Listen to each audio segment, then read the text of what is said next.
Ever since I made the first video about this approach, hundreds, if not thousands of people from absolute beginners to pro painters all over the world have tried to replicate it and also love the results. But because a lot of people that watch the videos still can't believe that amazing results like this can be achieved in very little time, we are putting this technique to the ultimate test.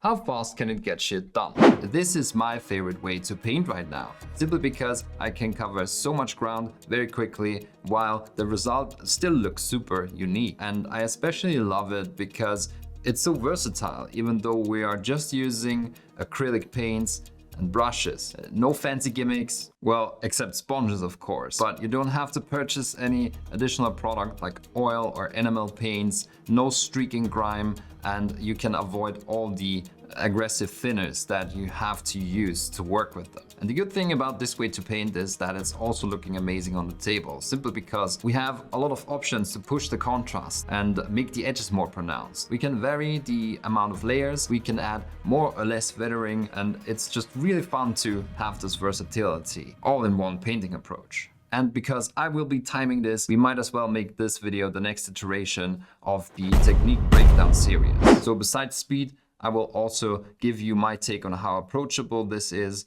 how the end result holds up, whether or not it's fun to do, and how it all compares to other ways of painting. So let's start this clock and get right into it. Generally, the bigger a miniature, the easier it is to apply this technique, because we can just use the sponge a lot more on these larger surfaces, and we don't have to switch to the brush as much, because there's fewer hard to reach areas. So in theory, we should have an easier time on a Terminator than on any other Space Marine. As always, I'm starting from a base layer of a mix of Rhinox hide and Morphing Brown, and my mix is about 50-50. This works for most colors. On red I had to start a bit darker, and on black I went a bit lighter for obvious reasons. But if you are unsure, you can always consult my Become a Space Marine Painting God video, which I will link in the description. I run this mix through the airbrush, but of course you can apply this by hand, or you can pick a brown primer of your choice to skip the black primer and speed things up. I want my Space Wolves to be dark and gritty, so I have to stray from the more typical baby blue colors a bit.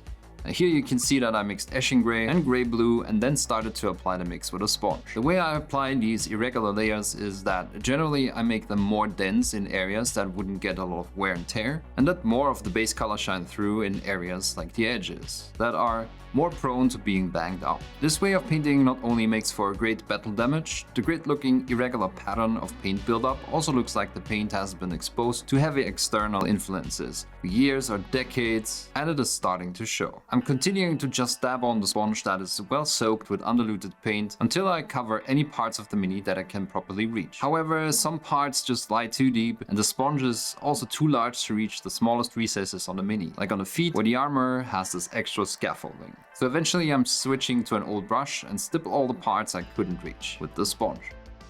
You can leave the paint buildup the way it is, where there's more brown showing in the recesses, and say that it's maybe some corrosion buildup. It's really up to you what you prefer. Personally, I feel like these deeper areas need to be more pristine, because I see the areas where brown is still showing as parts that have been dinged by mechanical forces and the paint slowly chipped away.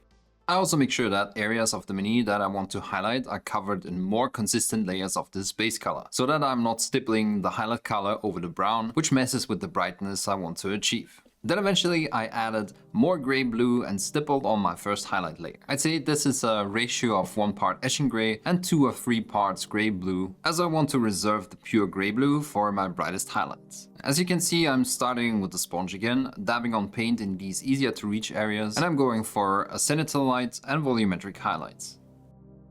Adding more and more Grey Blue to the highlight color brings back some of the more bright blue qualities of the typical Space Wolf's armor, and everything is slowly coming together. I'm focusing the brighter colors to areas like the helmet, which is what I want to draw attention to, and I make sure that there isn't too much speckling in the highlights, because it would just reduce the perceived brightness, which is obviously bad if we want our highlights bright, and it also makes everything a tiny bit too busy in this confined area. Eventually, as I move into pure blue-gray, I also let some of this paint run into the recesses. They basically are inverted edges that would also catch some highlights. It's up to you if you like that approach or if you prefer to darkline these parts. I just felt like trying how it looks, and again my reasoning is that mechanical wear would not necessarily reach these parts so they look more pristine. Now with this technique sometimes you lose a bit of the desired effect of darker edges, and that's why I'm using some pure Rhinoxide to bring them back out. I pick up some undiluted paint with the brush, let it dry a bit and just run the broadside across all of these edges, sometimes pressing down harder and sometimes less hard, and then sometimes I skip parts completely. As usual, going for a controlled chaos approach to keep it credible. Let me take a moment at this point to say thank you to Into DAM, as they decided to step up and sponsor this compilation video. They have been a massive supporter of this channel for years now, and it's time to give back. And all of this comes with a big opportunity for you to look great and save big at the same time. As summer is here, and with temperatures rising, it's time to grab some new apparel. And where else to do that if not Into DAM, the best apparel company on the planet. I actually stocked up on a bunch of their graphic shirts recently, and you should probably do so too, because Into DAM offers the best opportunity of the season to build a full summer rotation in one haul with their sensational discounts on 3, 6 and 9 packs. Into DAM are fully dedicated to only using hand-drawn designs, and I just love the style of their graphic tees. These bright and intense colors and their fantastic designs are just perfect for enjoying life during the warm season. These shirts are not just stylish, they're also the most comfortable shirts I've ever worn. Whether you are painting for hours at your desk, heading out to an event, traveling, chilling at the barbecue, or just trying to survive another heat wave. Their pack discount is not just valid for graphic tees, you can mix and match across their active tees, basic tees and tank tops, which makes it really easy to stock up for summer without completely destroying your hobby budget. And it doesn't stop there, because starting June 18th they're also running a massive 60% off site-wide sale. So this is probably the best time ever to check them out. Follow the link in the description so they know who sent you, and refresh your wardrobe for the summer at an awesome per t-shirt price. Big thanks again to Into DAM for always supporting this channel. Now let's get back to painting some awesome Space Marines. Let's pause here for a second and let's talk about one of the categories that I'm evaluating these small projects on, and that is the fun factor. And really there's only one score that is appropriate here, because to me this is the definition of enjoying miniature painting. Just getting in there, slapping some paint around, everything you do has a direct impact. If I add a highlight with the sponge, that area not only gets brighter, but there also is some structure visible right away. And I already prepared the surface for any chipping that I want to add later, because these raised parts grab onto any of the chipping color that I will apply later. But I have one more thing to show you before I give my final verdict on the fun factor. I knew I wanted to do a lot of freehands on this because I just love the interaction of the blue-gray armor with the yellow, red and black markings that are so typical for 40k Space Wolves. At first I thought I'd outline the edges of the patterns with masking tape and then stipple the color on so I could get sharp lines, besides applying irregular layers with the sponge. However, masking a straight line over a spherical object isn't as easy as it might seem, and I didn't want to waste any time trying to figure this out. So I said to myself, fuck it, and just went ahead and built this yellow stripe by brush, mimicking the patterns a sponge would leave. I built the bulk of the stripe with a mix of bronze brown, which is your generic dark beige yellow, and flesh kit yellow, and then added highlights with pure flesh kit yellow. Whenever it was needed, I made the yellow a bit more banged up with grays and some Rhinoxide, especially towards that lower edge of the shoulder guard, and then added the wolf decal. As I'm doing these other freehand elements, I hope you realize how much fun this is for me. Just imagine the pressure of having to place every brushstroke perfectly, completely evaporated, because it literally doesn't matter. All I want to achieve here is an irregular pattern, and there's no right or wrong, just slapping paint onto a mini and achieving a great effect with very little effort. The same goes for the stylized black teeth of this pattern. I just make sure that I have them spaced out neatly by painting the middle line first before I fill in the triangles. If there's any irregularities, I can just paint over them with yellow and it will just look like it's part of the pattern and the wear and tear. I followed the same modus operandi for the rest of the freehands, which just straight up begs for a montage.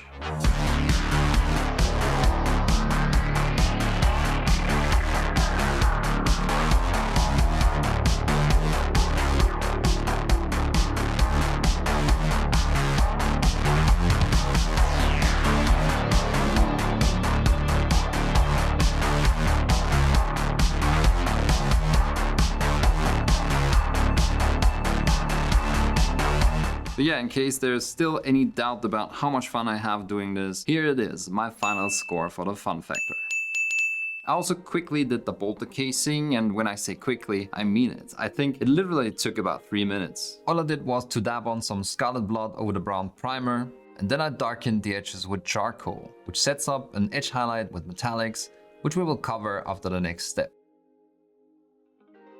And I also put 2 layers of dark aluminium on the parts I wanted to read as metal to have an even coat to work off of. Another factor that I use to compare these approaches is speed. And we are now just under 80 minutes and this is practically done. The only thing left to do is shading the armor and especially the metallics because they're just 1 layer. But after this, and after we bring out some of the edge highlights and some details like the eyes and the lenses, we're finished. Now let's compare this to the Terminator that I painted for the first video. I painted that one with oils, airbrush pre-shading, and a lot of other techniques that are generally considered time savers. This here is just as fast, if not faster, because think about it. Sure, the yellow base color was done after just about 15 minutes, but there was no deep shading done, no weathering whatsoever, and a lot of that ate up the rest of the time it took to finish it. Here we already have a lot of depth in our base colors,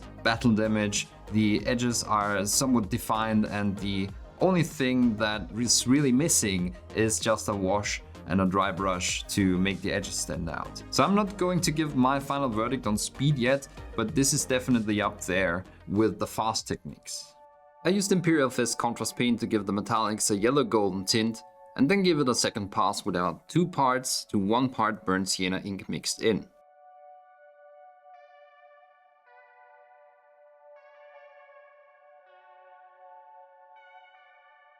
And I brought back the highlights with a mix of Imperial Fist and bright aluminium.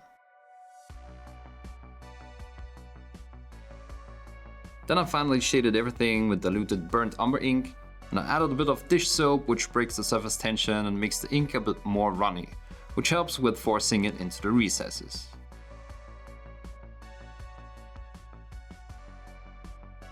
At this point I also shaded the yellows a bit with glazes of diluted burnt sienna, which gives the yellow an intriguing orange discoloration.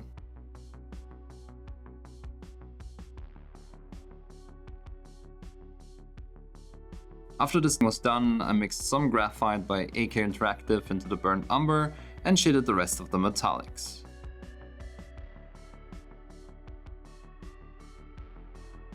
You could leave the model as is now and it would look great, but we have one little trick up our sleeve to increase the readability, and that is painting reflective highlights on the dark edges. This simulates paint having been completely scratched off and the metal surface shining through. From a mini painting point of view, this puts emphasis on the edges, increases the overall contrast in a great way, and distinguishes parts within the grey armor so we can better see what's going on with the skull.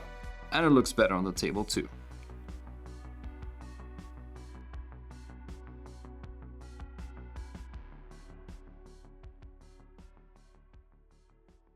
So as far as speed goes, after I added the last details like the eyes, including a simple OSL effect and some of the lenses, this clocked in at 2 hours and 5 minutes. And I'm confident I can have a finished mini in under 90 minutes with this, if I cared a bit less how it looks. But if you're watching my videos regularly, you know that I'm always putting a bit more effort into these than I would if I were trying to pump out an army. In any case, I know that there is still faster painting techniques than this, but most of them won't yield you a result like this. So overall, I'll give this an 8 out of 10. I've had people show me kill teams that they pumped out in under a day with this technique. From having taught this approach online and in real life, as well as from a ton of feedback from other people that have tried it, I know that there is a small learning curve for the stippling, especially when it comes to sponge related questions, like which sponge to use, how much paint to load it with, how hard to press down, how to create a pattern that looks nice, how much edge to leave, and so on. But once you figured this out, you're off to the races and pumping. And again, all that you need is a regular brush, acrylics, and a kitchen sponge, so I'd give it a 9.5 in this category.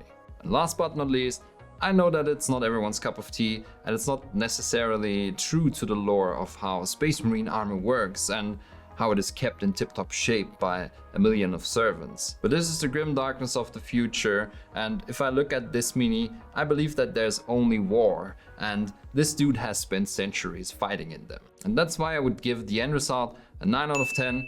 I know I'm biased, but you can of course let me know how you like the result in the comments below. And this is my final score for the Grimdark approach. It's really fast.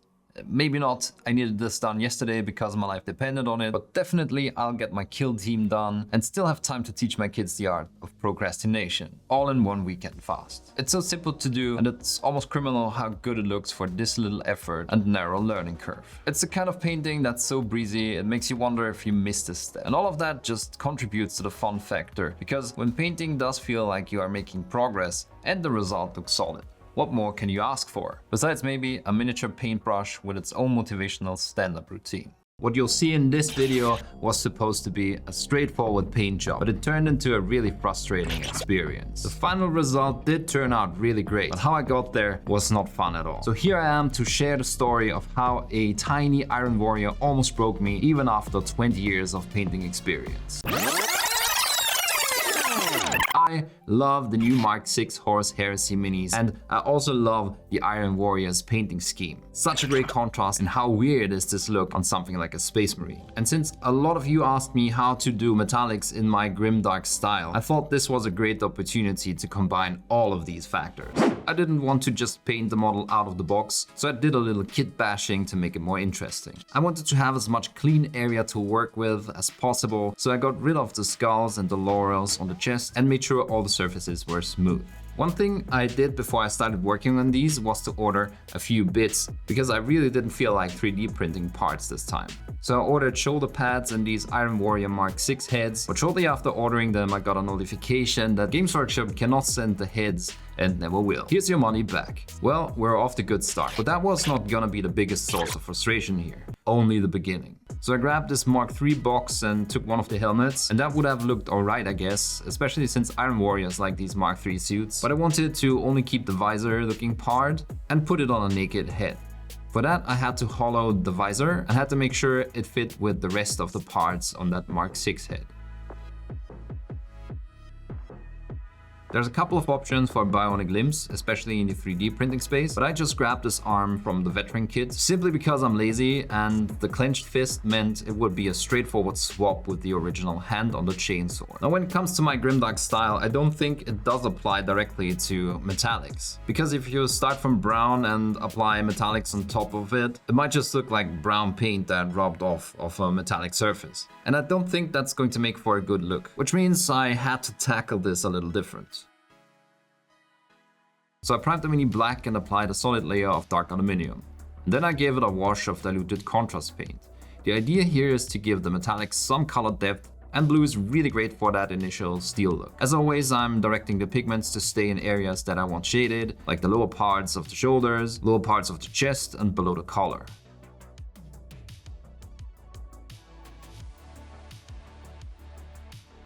Next I added some burnt umber ink that I heavily thinned down with contrast medium. And this is some real magic for metallics, a double whammy if you want. Because not only does it stain the metallics, and especially as it interacts with the blue, it creates an awesome shade, but this mix also dulls down the metallics a lot, and this is what makes metallics look great in my opinion. Because what that does is it creates a contrast between the matte surface and the shininess when we add back pure metallics. Here you can see exactly what I mean. I think this is the perfectly balanced base for steel armor, proper grimdark without looking too weathered. Just notice all the color nuances, like on the back of the feet, and the armor looks worn without looking like a rust bucket, unlike the look that, for example, Streaking Grind gives, and that's almost criminal how fast it is too. In the tradition of my Grimdark Marines, I wanted to do the first highlights with a sponge. So I started to dab on pure dark aluminium to build back some metallic shine. Remember, that's the contrast I'm looking for with metallics. Dull versus shiny, and not just dark versus light. Eventually I switched to a medium-sized dry brush just to see if I can create a similar effect to the sponge, and I would say I like it even better because the resulting chips look even more random in size and shape, and I can focus properly on edges if I want to. The principle, however, stays the same. I want to achieve some controlled randomness, as that's what looks the most credible. So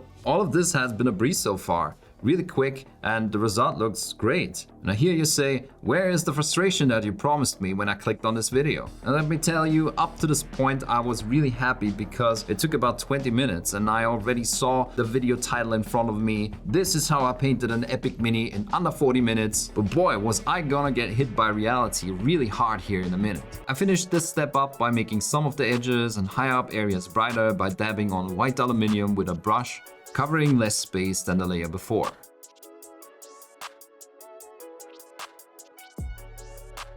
And after that final highlight, I thought about what to do with the layers of paint that go over the metallics in the Iron Warrior scheme. And I didn't want to just sponge metallic chips over layers of black and yellow paint. I knew I wanted to keep the work I put into these metallics because they look really awesome and have them shine through below the chipped off paint. So I used the so-called hairspray technique for the weathering. Except we don't have to use hairspray anymore. Nowadays you can use chipping medium. But the principle stays the same. Applying the medium on top of the underpainted color will create a film that reactivates when it's getting wet. And any layer of paint that you apply on top of that will just flake off if you apply force. So I just hit the pauldrons, some panels on the jump pack, the left leg and the weapon casing with the chipping fluid. And then I masked off these areas so I wouldn't have any overspray from the airbrush and applied yellow and black in the respective areas. As a fun little experiment, I applied the paint by brush on some of these parts. Yellow on the jump pack and black on the chain sword and one of the shoulder guards. While the black was fine, mainly because it went on in 2 thin coats. The yellow was a real pain. You know, yellow, that's the paint everybody hates. No coverage at all, not even after 4 coats, and even if you look closely at the panel I airbrushed, that also took a few layers, while the black covered almost instantly.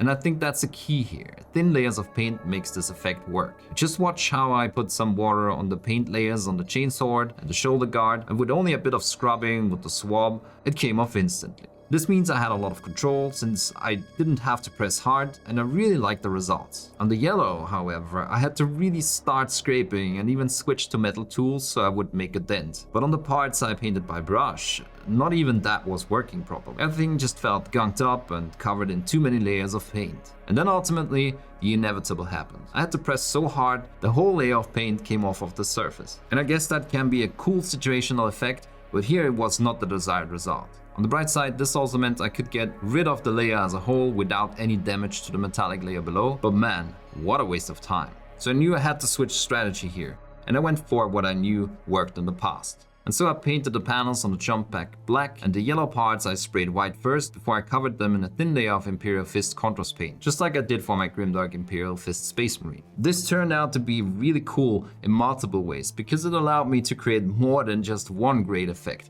The paint flaked off properly when I used the wet cotton swab, and I also could just use my needle to create finer scratches without much effort.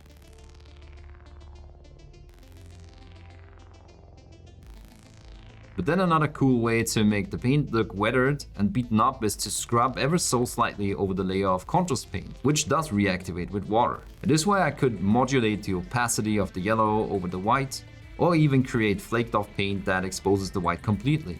And this looked really amazing. It creates an extra layer of complexity in the paint job, which you can't quite achieve with just sponge chipping. Needless to say, my spirit was high. This finally started to look on par with the complexity of the metallics. But then, I realized one thing. Funny enough, I never painted hazard stripes on anything that wasn't a straight surface, and I'll admit it almost drove me nuts. I cut down masking tape to an appropriate thickness and applied the strips one by one. But on a cylindrical shape, once it wraps around the whole circumference, good luck making that work, unless you're doing a spiral. I thought it was going to be easier on the shoulder, but nope. The stripes just ended up changing thickness with the curvature of the shape.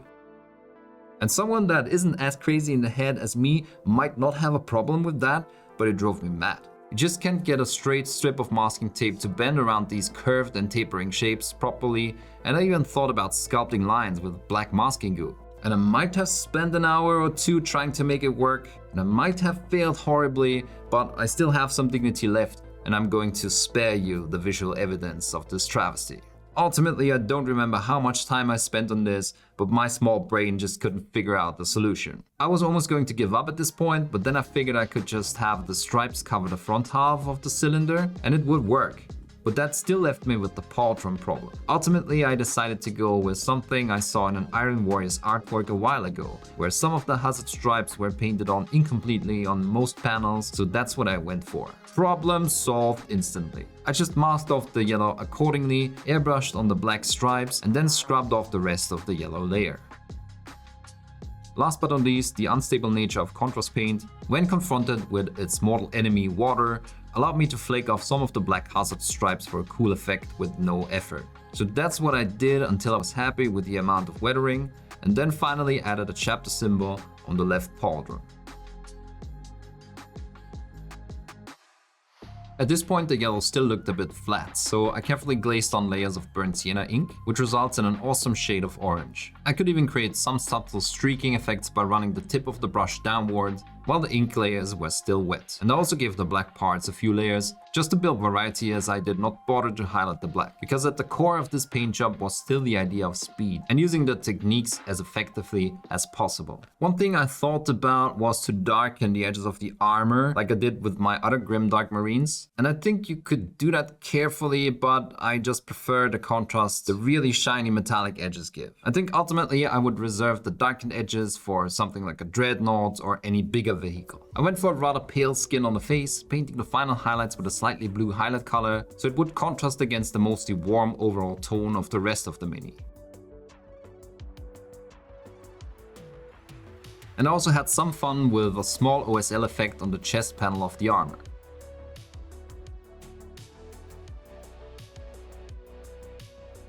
I knew I wanted to do the base in mostly reddish Martian dust tones, so I built the blue-green base on the rocks for a bit of color contrast and highlighted them beige, and with the same bluish color I used for the face as the last highlight. And then I dumped a bunch of Terra Herculano pigment on the base, making sure it stays mostly in the recesses, and finally also covered the feet in a bit of dust, just to make sure the mini looked part of the scene. As a final step, I cleaned off some of the pigment from the edges on the stone and the armor with isopropyl alcohol, just making sure I don't touch them a lot, because if you go too crazy with this, you also rub off the paint eventually. And then I called this bad boy done.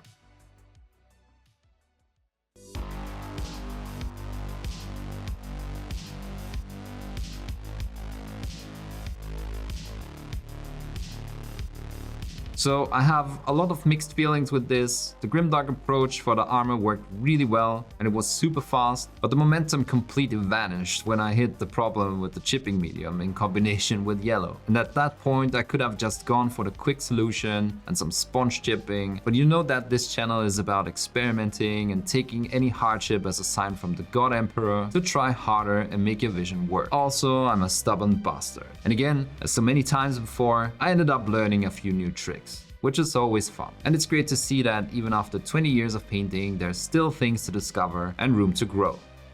Thanks a lot to my patrons and channel members. You are the people making these videos possible. If you enjoyed the video, why not watch one of these other ones on screen? Maybe that one from my Grimdark series. Thanks for watching, keep pushing that pigment, and until next time. Games Workshop just released a new Sanguinary guard. Definitely a major improvement over the old models. Just look at these majestic wings, the amazing relic weapons, and intricate artificer armor. Poses that show them swooping down from the skies to crush the enemies of the Imperium in the name of the angel himself. Okay, no more jokes. This is a serious topic. What's going on with the design direction in 40k? There has been this weird shift towards tactical when all I can think of with Space Marines is ancient Gothic armor designs, some of them heralding back to the Horus Heresy and older events. Ridiculously impractical relics as big as a church window on their back, just because they can, and make no mistake, they will still f you up regardless. Giant ancient wings modeled after Sanguinius' very own wings. But instead, we get flaps. The Sanguinary Guard is such an iconic part of 40k lore, and I could not leave them in this miserable state. I wanted to convert them into the intimidating presence on the battlefield they deserve to be. As always, I started to assemble as much of the base model as possible. The monopose approach to most of the new Warhammer minis just leaves you no other choice really before thinking about what you can change. One thing I did right away was to get rid of the base detail because I knew this was not enough to really make it look like they are soaring over the battlefield, ready to advance and strike. I always found these shin guards really uninspired. The design just didn't look right, so I simply covered up these grooves and sanded everything flat. I prepared for the Blood Angel release by printing some of the Crimson Lord bits that Great Tide Studio just published. I already used their bits back when I wanted to make my Dark Angels more gothic, and they would help me realize the vision I had for these Sanguinary guard models too. I picked out a shin guard I liked, but quickly realized that I had to cut the armor down a bit to make them fit, maybe because everything is a bit more bulky on these new sculpts. I also needed another element to cover the round parts of the armor on the knee, and these bits, originally intended as bracers I think, fit right in with the pose and the style. I knew it would be hard to mirror this on the second leg, simply because its pose different, so I just used one of these bits on the knee and skipped the shin detail altogether. Ultimately, I think having one leg more basic is actually fine. I was not super happy with the original arms. It looks like they are flapping around with limbs that are too short, probably because the chest armor is so bulky, but these Great Tide Studio arms open up a lot of possibilities and more dynamic pose options. They also had some amazing pauldrons to choose from. Just compare this assortment I picked to what is on the original models. I like to think these Artificer armors were made to look similar to Sanguinius armor, not some generic tactical bland suit, but a gothic plate laden with ornaments, heraldry and symbols. So I went for this one with the typical orb and blood drop. It's actually kinda crazy how well this fits in my opinion. I chose this second shoulder guard because it looks like it has Sanguinius' face sculpted on, and finalized the pose by using small blobs of clay between the pauldrons and the connectors on the arms. This creates a bit of wiggle room, which helps with making them look a bit more imposing, and it also solves some other posing issues. I was not super happy with the heads in the box. Don't get me wrong, they're not terrible, and I will probably use them in some other context. And I also wasn't entirely happy with the ones the Great Tide Studio pack came with. To me, the Sanguinary Guard helmets will always look like this, with the large disc and the two different shapes of spikes radiating outwards. So I dug deep into my bits box and found a couple helmets of the old models, and in my opinion they still hold up great. All three of these look like they are the same model, just copy-pasted and slightly reposed in ZBrush, and I really hated that. Just out of curiosity, I built another one so I could put them next to each other with different wing options, different weapons and details to see how they would look as a group, just more individualized. And I also considered experimenting with a variety of close combat weapons. I know that these are supposed to hold swords or lances, but I just felt the pose would benefit so much more from a power fist. So I thought if two of my other dudes would hold a sword, then proxying one of them with a fist could still work. I said initially that these bases didn't look spectacular enough for me, and they didn't give me the fantasy of flying space marines. So instead I grabbed this Great Tide base and pinned the mini right on top of this pillar. This gave the composition more height and fit the forward movement of the final pose extremely well. Then it was time to consider my wing options. I really don't understand why the new models don't have them anymore. I want to be a fly on the wall during these decision-making processes. How do you go from giant wings on the back to let's just put teeny tiny wings on these flaps here? Like, did someone actually say, nah, it'll be fine, no one will notice? Of course, I still had the wings from the old models, but I actually like the new jump packs better. I also considered using the Great Tide Studio wings, so I put them on the second mini I assembled. But deep down in my heart I knew that there was only one real option for this. To be able to use the Prosecutor wings and the new jump packs, I had to fiddle around a bit. Of course, I cut off the silly flaps, but I also made the balls of the exhaust vents smaller so I could fit the jet engine type parts on there. This would look like the propelling jets were mounted on a ball joint so they could actually move and you'd be able to use them to navigate. And I could just mount the wings on the side of the jump pack where I simply got rid of the rest of the sculpt. After gluing the jets to the ball joints, I cut the wings down to where only the hinges were left over. Originally, I thought about just keeping the mechanical parts and wanted to cut off the energy-like extensions, so it would just be the feathers showing, and I think this could still work, but by keeping the extensions, everything would just look so much more majestic, so I went with it and pinned everything together. Ooh. That's crazy. It's looking so much better.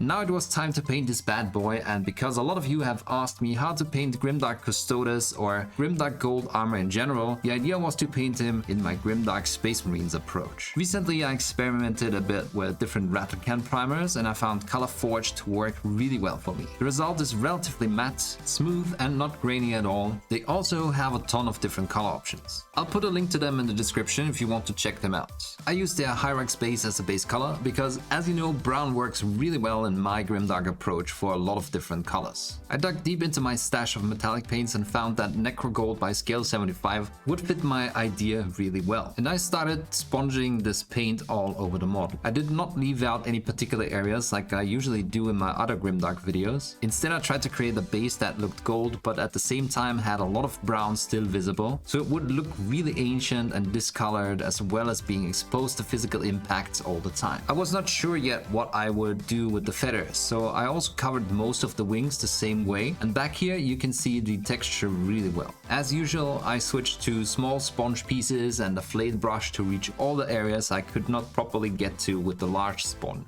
and then built an initial highlight step with my new favorite color, Tainted Gold by Army Painter. You can see that I switched to a more precise brush now, and I focused more on edges and general parts that I wanted to have a specular highlight. You could still do this with a sponge, but I honestly feel like the precision loss does not really justify the minuscule amount of time you will save. Oh, and I'm not treating this like a regular highlight step where you would try to paint within the borders of the first gold layer. Even if I hit some of the brown with this highlight, we still keep the most important aspect, which is the texture. After this step, we arrive at a very desaturated gold. So right now I'm trying to bring back some saturation, but also start adding a variety of discolorations. This first color is Burnt Sienna Ink, and it adds a reddish quality to the gold as well as some shading. You can see that I actively keep pushing the pigment towards the lower area of the features. In the areas where I thought I lost too much of the shine, I dabbed on a bit of Bright Gold by Army Painter to bring it back, and also to add more yellow to the gold again.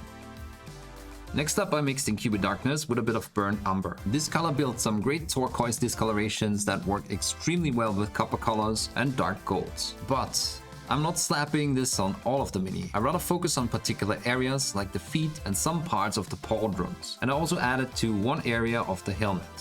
You could think of it as corrosion, and I get that some might say gold doesn't corrode, but in my head, these armors are so old, even myriads of servitors can only do so much to clean and repair the exposure to weather, physical blows, tyrannid blood, acid or chemical weapons. And sure, you could replace parts of the armor, but these are sacred husks, relics of old, blessed by the angel himself. You don't simply cut pieces of it out and replace them.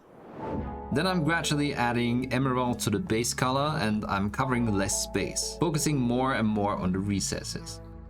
And for the last layer, I used this verdigris color simply because it's a great premixed tone. You could just add white to the emerald instead, and I touch up these very recesses with it until I'm happy with the result. Once I was happy with the armor, I touched up all the gemstones with black and built some red main color back up, especially in this orb on the shoulder, moving into brighter reds and oranges, eventually painting the black drop of blood and putting an outline around it, followed by some bright reflections with gray and finally white at the top. If any of this is too fast and you would like to see more and longer tutorials for these steps that follow, you can join my Patreon at the video level supporter, and I will put them there in the next few days. I wanted the loincloth to be reminiscent of Sanguinius too, so instead of painting it like cloth, I went for a piece of fur. My base color was tall and ochre, mixed with black, and then washed over it with a skin color to add variety. Then I gradually added some ice yellow to the base mix and built brighter layers, using mostly lines, so I could build the illusion of fur even more. For the last highlight I used ivory,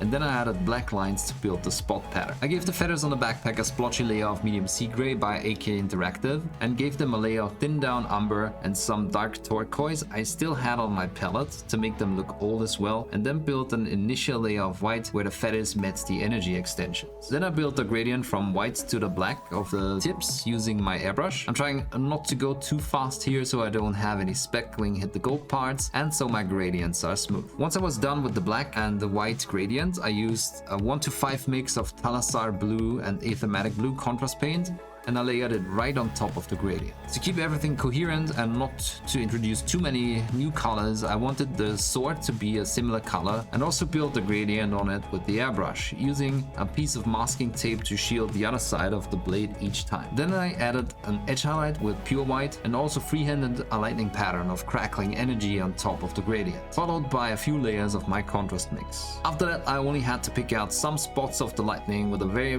bright blue mix and the sword was done. I wasn't really happy with the glow effect on the wings yet, so I went back to it, letting thin down white oil paint run into all the recesses. And wherever it hit a surface it wasn't supposed to be on, I got rid of the paint again with a sponge. The final result looks like the glow from the energy is bleeding out from under the feathers, and I quite like how it turned out. At this point I wanted to go all out and added a light effect on jet exhausts and also the intakes.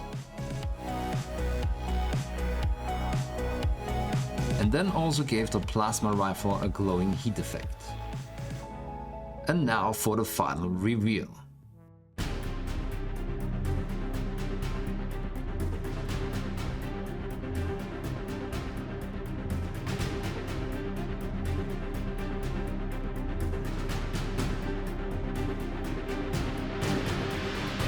I kinda wish Games Workshop would take 40k into a more gothic direction again. At least away from the tactical flair everything has right now, because I'm getting really tired of having to fix all of these minis for them. But hey, if it keeps Great Tide Studios in business, I'm fine with that. Their bits really played a major role in this conversion turning out as awesome as it did. Let me know how you like the direction I took for this one, and consider checking out the more in-depth videos on Patreon. If you join, you do get access to more than 200 additional videos and PDF guides. Thanks for watching. Keep pushing that pigment and see you in the next one. Finally, Slaanesh. I have been waiting for years for this moment. Unless you are new to this channel, you know that Nurgle is my favorite Chaos faction, but Slaanesh has always been a close second. Especially their demons always fascinated me. And now that we have this new 40k faction, even though it feels a little like half a faction after looking into the codex, I finally have an excuse to paint some pink. And trust me, I'll paint a lot of pink in the next few weeks. I couldn't wait to get my hands on these Slaanesh Marines. They have sleeker designs than their friends. These two pictures will forever give me the same vibes. Sorry, but now seeing this more credible design direction with less wonky proportions made me really happy and actually excited to paint some Chaos again. Also, they are just a little less cluttered than the generic Space Marines, and finally I can tell where the armor ends and imitation begins. And I know this is not everyone's cup of tea, but they do stand a little taller than their rotund brothers and don't look inferior next to Primaris Marines. Actually, I think they are a little taller than Primaris Marines. Okay, well, that's not gonna make anyone mad. So today, not only do I get to paint some pink boys, we can also finally settle the question of whether or not Chaos Space Marines can be painted with my Grimdark approach. This must be one of the most requested videos on this channel. Every time I so much as whisper the words grim and dark, comments were just flooding in asking me to show how it could be done on Chaos Space Marines. Now, I'm not gonna lie, this is a technique that really shines on large areas of flat armor, so regular Space Marines and even better Terminator armor. But large flat areas is not something Chaos Space Marines dabble in, because apparently you can only join the Chaos Club if you're wearing an ungodly amount of trims on your armor. Honestly, I think there is some guy in the Eye of Terror whose entire job is just hammering extra trims onto Trader starters, like some sort of cursed blacksmith, condemned to an eternity of needless decoration. By will of the Dark Gods, this armor requires 800% more fancy borders. Another thing this messes with is the usual way I try to create some readability within the minis, by focusing the weathering on the edges and making them darker. So adapting the techniques to these circumstances will be the main challenge of this video. Maybe it's even impossible, like teaching a Khorne Berserker the concept of indoor voice. But let's find out while I paint these two prototypes, one Tormentor and an Infractor variant. Now, I said in my faction review video on my second channel, these Marines do not have as many trims as other Astartes of the Tainted ilk, but they still are loaded with a lot of other detail, like the stretched skin and the more contorted backpacks. Now, in case you have been lost in the warp for a few years and don't know what my Grimdark approach is yet, first of all, welcome back. I hope you didn't bring any demons with you, but it's a way to paint miniatures fast in a very gritty way without drowning them them in oils and enamels, which usually results in very muted colors and everything looking the same. While here we are only using acrylics and we are retaining most of the color intensity and definition. And I think this is a much better approach to achieve that really result, because this way the army looks battle hardened without making your minis look like they were dragged through a Nurgle infested trench for 6 weeks. Oh, and thanks a lot to my local game store and partner in crime, Siren Games, for helping me acquiring this box. Since I'm not getting any review copies by Games Workshop anymore, this has helped a lot. I'll leave a link in the description. Check them out. Awesome store and pretty reliable pillar of the local Warhammer community. Before painting these, I wanted to add a little flavor. So after drilling out the barrel of the plasma gun, I grabbed these flames by Epic Basing that I printed out and checked some options I had for representing barrel smoke. This one was a good fit, so I cut it from the bigger part, glued it in, and filled the little gaps that were left. I have a lot of these pillar tops left over from Kill Team terrain, and I like them for ground plates. I wanted a little slope that would fit the mini's pose, and it was perfect for that. I broke the plate up a bit to make it smaller and for it to be more compact on the base, and the smaller pieces would make for good rubble the larger part could rest on to create the slope I needed. After breaking it apart, I scorched the edges a bit so it would look more like this has been damaged by some violent event. Then I bulked up the terrain and glued down the plates and added some battlefield obstacles, also from Epic Basing, to add additional detail and variety. And when adding the sand filler, I also made sure to dump some into the recesses of the plate, as you would definitely have some dirt collecting there on a battlefield. I also wanted to try some concrete or asphalt texture on the second base to cover the cork, so I applied some ammo premium texture and sanded it down once it was dry. And that was the bases pretty much done. And even though this would be for gaming, I like to create bases that support the poses of each individual figure, because I feel like this adds an additional layer of interest to an army. I'm starting from my trusty mix of Rhinoxide and Mournfang Brown. There's a few exceptions when I start from different colors, and I'll link this video in the description that explains it all, but here the standard mix is fine and you can apply this any way you want. I usually use an airbrush or the makeup sponge over black primer. Of course, you can use a brush. If you're painting in bulk, using a brown primer will save you one step, if you can find a proper tone that you like. And starting from brown creates the underpainting that will shine through the main color and practically is part of the first day of weathering. And as you can see, I switched to the brush for some harder to reach areas, and I would recommend just trying a few brown tones initially, like you could mix different ratios of Mournfang Brown and Rhinoxide, or you can also have some of the black shining through. From having taught this approach to thousands of people, I know that some like to start from a darker, almost black mix, and some like a more lighter rust brown, and so on. I like to stick to Citadel paints with these Grimdark videos as much as possible, as I know that a lot of you are eager to also try it on their own minis. So here I went with a mix of Sigvald Burgundy and Pink Horror as the base color. This is a relatively dark color, and since part of it is a contrast paint, we also have some transparency that will help with letting the brown shine through. As always, I'm starting with a piece of sponge that I ripped out of a larger chunk because I can cover a lot of ground that way quickly. And I just love the jagged texture it creates. As always, after picking up a good portion of paint, I dab it on a piece of paper or paper towel to get rid of most of it, so the specks this leaves are smaller and not just one giant blob. And as I dab the sponge on, you can see exactly the buildup of texture that I want from this effect. Of course, as I do this, I think about what parts of the armor would get banged up, and I leave more of the brown to show in these areas. At one point, sooner or later, with this way of painting, I almost always switch to the brush, simply because you just can't reach all of these areas with the sponge. So what I do is I use this flayed synthetic brush and also take a similar approach, making sure my brush is loaded, but that there isn't too much paint. And next time, gradually going brighter with the main color, covering less and less area. For this first brighter layer, I simply mixed in more Pink Horror and covered everything I could reach with the sponge again, and then switched to the brush for tighter spaces. So while this is a quick way to get paint down on some plastic crack, I want to stress that I don't necessarily consider this a speed painting technique, at least not the way I do it. I consider it a way to paint minis that creates an awesome effect, especially if you are looking for a more down-to-earth, I don't want to say realistic, but probably credible way to paint armor.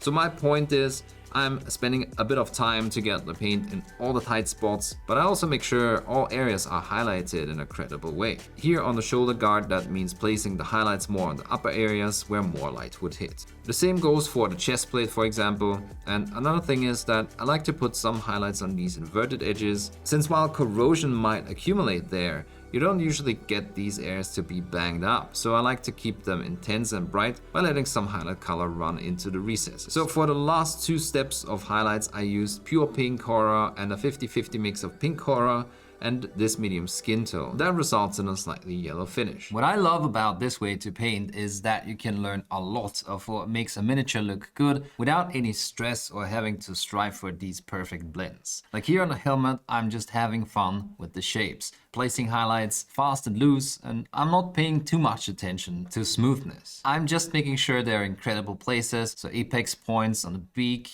and the capsule, and bent parts, and the curved parts, and on any flat areas that face straight up. I wanted most of the armor parts to be pink, mainly of course so I could illustrate the process properly. But since we are dealing with Emperor's Children here, I would throw in a few black elements. And I simply started from pure black, sponging it over the brown, and leaving some to shine through as usual. And then I highlighted that with extra dark green by AK Interactive. This just fits really well for highlighting black, as it is not a neutral gray and has a bit of color in it. Plus it fits this paint job in particular, since turquoise and green would be in my scheme, so the stark green would actually fit my limited palette. For the brightest parts, I added a little basic skin tone to get a brighter mix, and I just added a few dabs in the highlight area.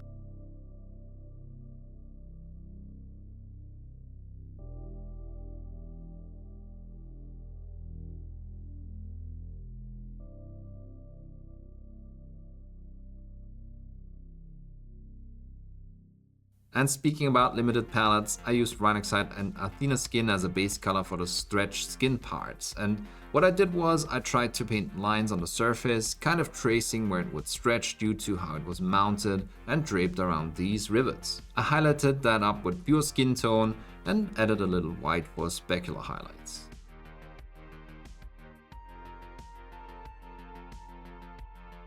I wanted to keep the mini coherent with the base, so I defined the plate on the ground in a very similar way, both as far as paint application goes, but also when it comes to colors. So I sponged on some extra dark green that I already used on the black as a base color, and then gradually added more turquoise and the brightest color being mint green.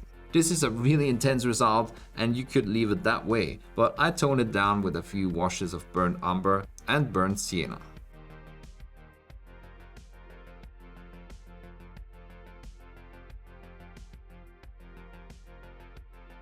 The mini is definitely in the ugly phase at this point. It's kind of hard to imagine how this will come together in the end, but that's mainly due to the fact we need to do some cleanup and fill a lot of these trims and symbols, and only 70 to 80% of the mini has paint on it. So the main concern here is that this technique does shine a lot on larger armor plates and surfaces, and that's why we have a bit of a hard time here. But I guess we just have to accept that it is not going to be as straightforward like sponging Terminator armor, and creating the armor effect is just part of the process and not all of the process. So the tricky part is to find the balance between how much area to cover, or rather where you can focus more on creating the worn effect and where it's better to cover more surface with the pink and focusing less on the texture. For example, on the legs we can go all out with the sponging, going from dark to bright and having some of the darker color to shine through, is simply because there's more room for the effect to do its magic. But on the chest area where we don't have that much space because of the trim, it's better to focus on the main color to cover more area. Otherwise it will just look too messy, and we do want the armor to read as pink after all. Just a really worn and badgered pink. But to sell the effect, it's enough to do it all the way in some places and then dial it back where other aspects like volumetric highlights are more important, or it's simply more difficult to do. Whenever there was no trims on edges, I would use some black to darken them. I like to do this because it defines the edges against the other brighter armor plates. Normally, definition and readability on a mini comes from shading and edge highlights. But with this approach, we don't really have edge highlights though. So going the opposite direction making the edges dark is actually a workaround to still being able to distinguish the armor plates against each other. So I knew I wanted to use gold in my scheme, but at the same time I didn't want it to be too yellow, too warm. More like a muted, desaturated gold. And I just got a few iconic smart colors for review, and the brass was exactly what I was looking for. So I gave all the trims 2 layers of that, and I think it's a good fit because it's muted, and just look how reflective it is. And of course, this needs some depth, and I had a good idea about what to do about that. My new go-to for an almost no-brainer wash is mixing regular paint with Speed Paint Medium by the Army Painter. And this works best with inks, so my starting point was a mix of black ink and burnt umber. I was not entirely sure about the result I wanted, but hey, I had 2 minis so I could try different mixes without worrying too much. On the infractor, my mix leaned more towards umber, so the result looked a bit more yellow. And I like it, it has a lot of richness and warmth in it, but I also wanted to see how a more desaturated and cooler result would fit. So on the Tormentor, I used a mix that was leaning heavier into the black ink, and I think that was an even better fit. I started from a more diluted mix for my first layer, and wherever I wanted a darker shade, I added a second and third layer. I really like how the Speed Paint Medium helps with the flow of the inks and how you can create smooth transitions very easily.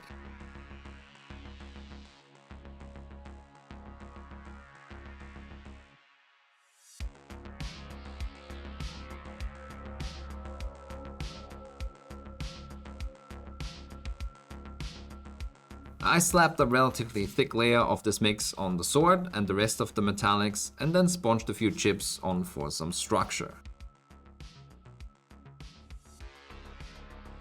Putting more focus on the sharper edges by putting down more chips closer together, ultimately making these areas brighter. I like how simple but very effective this is.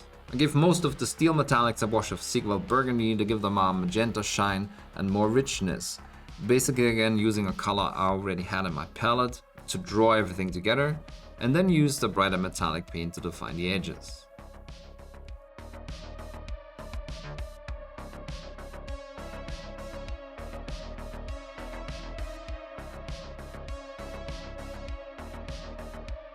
To round everything out, I also put a couple of strokes of pure brass on the gold areas to add some shine back and add additional detail.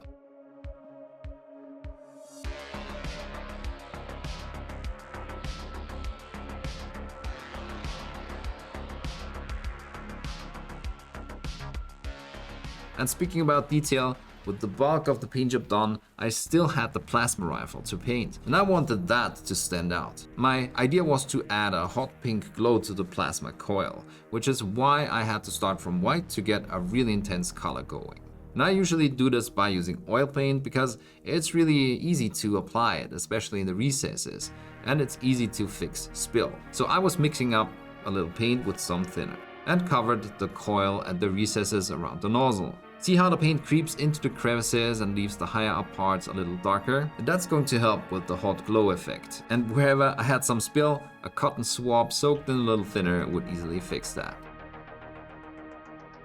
Now obviously the oil paint needs some time to set before I can work over it. So I thought now was a good time to add some decals to the shoulders, and I could have sworn that there was some white Slaanesh symbols on this sheet, but nope. The brightest one was pink. So I went with the pink one for the black shoulder and the black one for the pink shoulder on the Tormentor. I soaked the cotton swab in Microsol, and using some rolling motions I made sure there was no air trapped under the decal to avoid the dreaded silvering, and also to avoid crimping because Microsol dissolves and softens the decal a bit so it conforms more to the non-flat and curved surfaces. Once that was done, I painted the pink Slaanesh symbol white and added a little chipping, so they wouldn't look too pristine compared to the rest of the armor.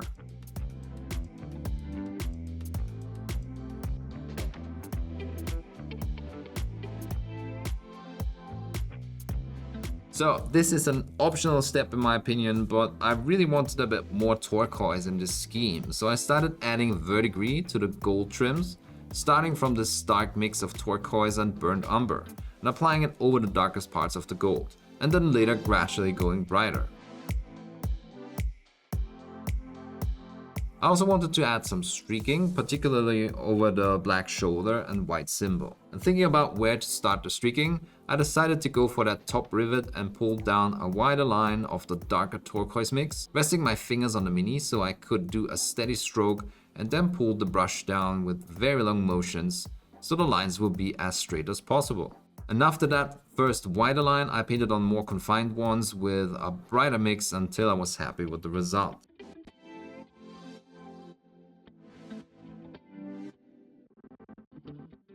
At that point it was time to go back to the plasma gun. I took my airbrush and built up a halo around the plasma coil, and I also extended that glow to areas right opposite of the coil, which becomes a light source in this composition. And then I covered all of the white with fluorescent pink using the airbrush.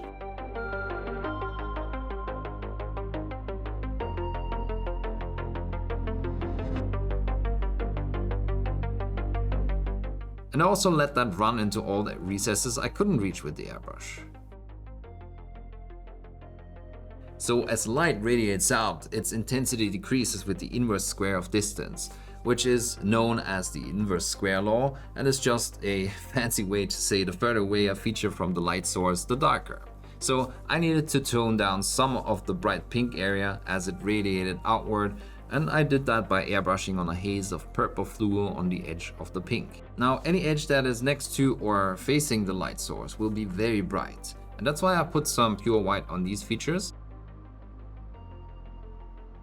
Where the coils turned a bit cooler, I added a mix of fluorescent pink and a little black, and then I covered all the white edges in pure pink by brush.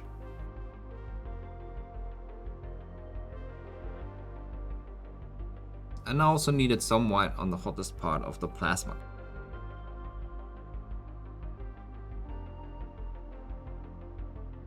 To finish the base, I dumped a lot of pigment on it and made sure there also was some in the recesses of the ground plate. And then to fix it in place, I drowned everything in matte varnish thinned with water. There was still a few details left to do that I mostly worked on with green fluo paint, establishing an initial layer of dark turquoise over black, and then adding some pure white that I later covered with a few thin layers of fluorescent green. I also made that bottle around his waist really glowy with the same technique, as well as the syringe containing all the good stuff. I mean, if it wasn't the good stuff, would it glow like that? I wanted this to look like a transparent vial, so I laid out the part containing the liquid, including the surface line with turquoise, and then traced that line with white, and also added white to the bottom of the vessel, where I wanted it to be the brightest, with some turquoise still showing in the transition area. And then I gave that sketch 2 layers of fluorescent green and added some white reflections on the vial, as well as some subtle glow coming from it on the armor. And the eye lenses already had a touch of dark magenta, probably because I touched them a bit while I was painting the base color of the armor. So all I had to do was add a lower outline with a skin color and then layered fluorescent pink over that. Now that looks like some dark lenses where some of the plasma glow is reflecting. I also added a reflection dot in the top using extra dark green as a base and some pure white highlight. And that leads us right into the results showcase.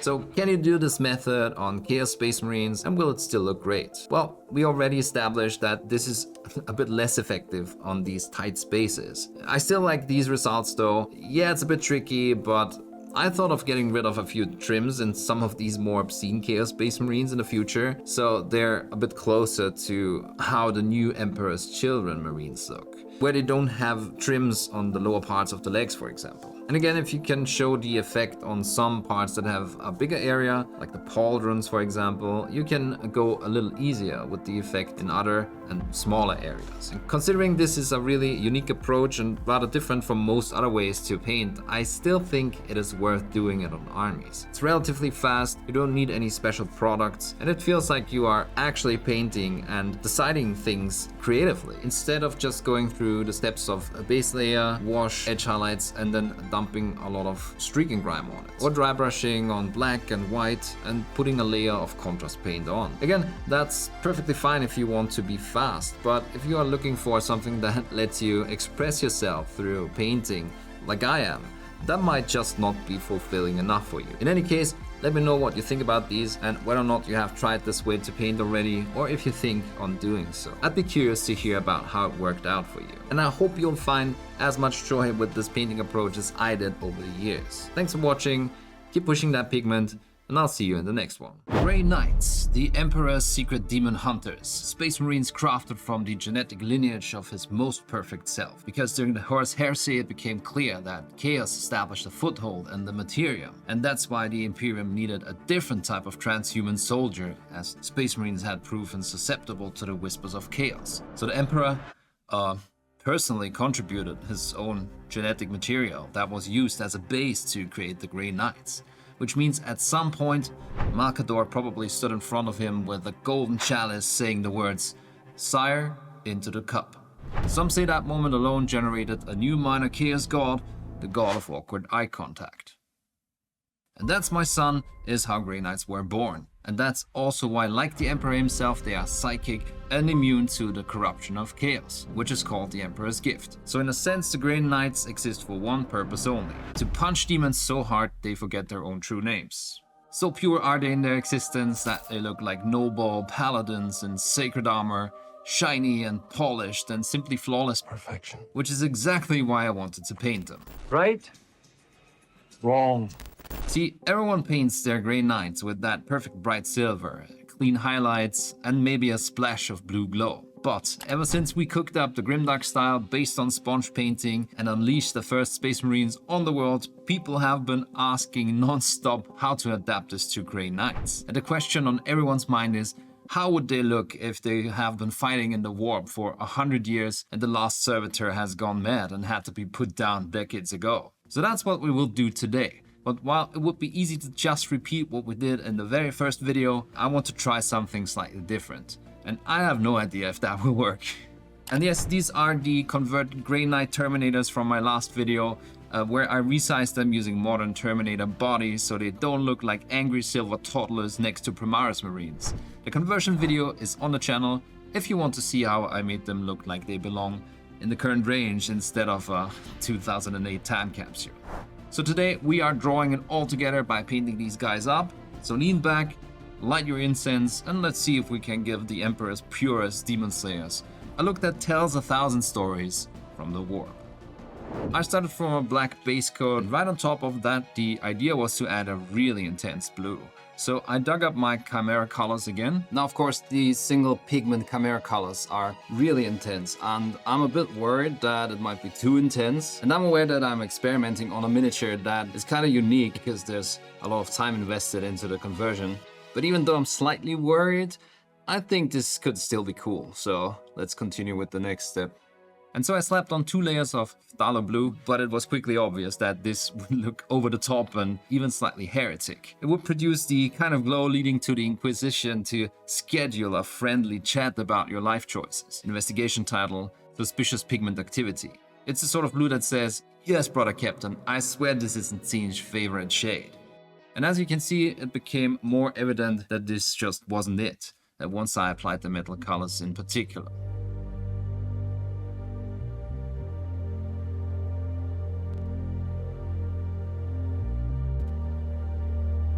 As wrong as it looked though, it did give me the right idea about how to progress. So I switched back to more of a blue-gray, using Army Painter's deep gray and adding a little bit of the Chimera color for more intensity. And I just covered all of the mini using a big brush and without a care in the world. Much like Order Malleus, swift, decisive, and slightly overconfident. Then I went back to the metallics. In this case I used Shining Silver by Army Painter, and using a sponge I created my initial texture. Clearly the idea is to create reflective areas on top of a matte color, and reaping the benefits of the contrast this creates, and the slightly blue colored underpainting setting the tone, while also having everything clearly read as metallics. I started on the more exposed and large areas, like the top of the Terminator box, to see if the texture looked right, and whether it would work with the gray base color. I also still try to figure out how much space to cover. You see, the Grimdark technique usually shines when you leave a darker base color to shine through, especially on the edges, but here I thought it would be better to take advantage of the reflectiveness of the metallics to create really shiny and pronounced edges, to create some good readability and have the texture do the heavy lifting when making the surface look worn and aged. I really like the patterns the metallics leave when sponged on, so unlike when I do chipping with other colors, there was no further preparation needed. The resulting patterns look nicely irregular and the individual dots look jagged, and that's exactly what I'm looking for. I did focus a bit more on exposed areas like the upper area of the shoulders and the top of the shin guard of the leg stepping forward. I also made sure the parts that should be gold later received a good amount of the metallic paint, and we'll see in a bit why this is important.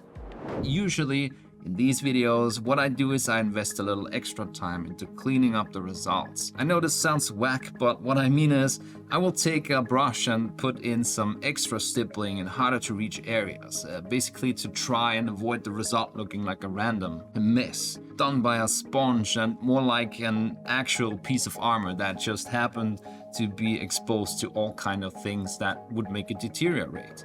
Here I just really wanted to try how it would look if I didn't care at all. I wanted the true wargamer experience and tried to be as fast as possible. I just hit everything with the sponge and whatever happened would be my result. And not only was it really quick, it also ended up looking really good. I just made sure to pick up some paint, got rid of most of it again by dabbing it on a paper towel, and then tested the patterns on a sheet of paper. This way I would on one hand avoid blobs, but also patterns that didn't look credible because there was too little paint on the sponge. On the backside, like on the legs, I was happy to touch the easily reachable parts and leave the deeper areas to not obscure the blue-gray. Next I wanted to build more contrast, and I took the Army Painter's Grim Black Speed Paint and thinned it about 50-50 with Speed Paint medium. I use mixes like this as washes that are easily controllable and stay mostly in the recesses, which gives the piece more much needed definition. And I covered all of these recesses around the lettering on the armor and everything else I wanted shaded. What I do here is just throw the mix on and spread it all over the surface so we don't get any coffee staining, and then guide it more into the recesses to stay there and leave the higher areas more or less unstained.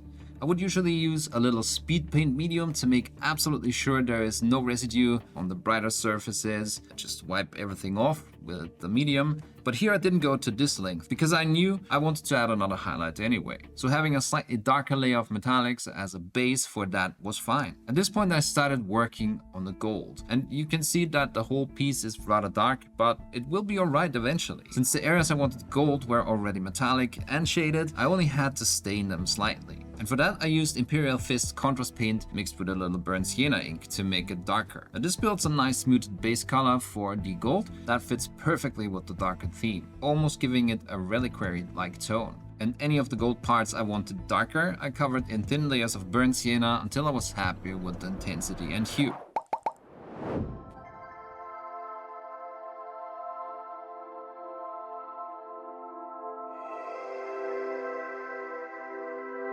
This next step was supposed to draw everything together, and it worked out really well. I just took shining silver again and dabbed it on areas I wanted highlighted. And that included all areas facing up that would catch more light, and also some volumes I wanted more defined, like that little flap on the butt I gave a central highlight since it's basically a cylinder, and the same idea applies to the legs, and then I also highlighted the helmet, the front of the legs, feet and collar. You get the idea. You can see that I don't mind hitting all the gold areas too. In fact, I want them to catch a lot of this silver, because this would give them additional texture and I could use it as a gold highlight in the last step. And looking at it now, I think you could leave these as highlights on the gold if you wanted to. It results in a more desaturated gold and kind of draws everything together in a satisfying way. Personally, I just wanted to bring back more of a saturated color highlight in these parts, so I took some pure Imperial Fists yellow and covered most of the silver on the gold parts. This keeps them rather bright, but at the same time makes them look more yellow again. I think this results in a rich but gritty gold that fits the theme perfectly. At this point the mini looks super messy, but it's all about trusting the process and pushing forward. However, to minimize the visual clutter a little, I'm painting all parts I still need to define in black. So the eyes, the purity seals, the book on the chest, exhaust slits on the back, the little monitors on the arm, and the loincloth. I started the purity seals from a desaturated brown and added more and more pale grey blue by Vallejo. I like these desaturated cold grey blues a lot for highlighting my Grimdark projects. It's a really great fit for these rougher textures and muted overall feeling. And since texture is king in this context, I'm using line patterns for applying the highlights.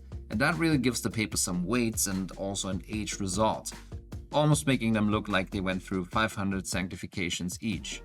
Eventually I was using pure pale grey blue, and I used it to paint the brightest highlights, like the apex of that curved scroll in the front and some of the edges facing up.